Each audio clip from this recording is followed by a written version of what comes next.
Hello everyone, I'm Lokiya Sakthi. Now let us revise Essay 520 Analytical Procedures. Firstly, let's look into the definition of analytical procedures. It is defined as the evaluation of financial information which is done through analyzing the possible relationships between both financial and non-financial data. It also includes investigations where the identified fluctuations and relationships are inconsistent or differ from the expected values in a significant amount. Therefore, investigation is carried out when there is a difference of significant amount with the expected values. The standard clearly states that the application of these analytical procedures is purely based on the auditor's professional judgment to the prevailing circumstances. So, having understood the definition, what are these procedures?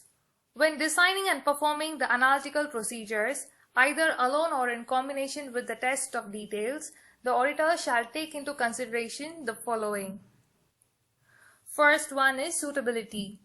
The auditor shall determine the suitability of the analytical procedures to the given assertions by taking into account the risk of material misstatements and test of details if any. Second point is reliability. He shall evaluate the reliability of the data, taking into account the source, the comparability, the nature and the controls applied to it. Next, he shall develop and evaluate an expectation of amounts and ratios on whether it's sufficiently precise to identify the RMM. And finally, he shall determine the difference between the expectation and the recorded amount, and he shall evaluate whether it is acceptable to carry on without further investigation. So these are the considerations.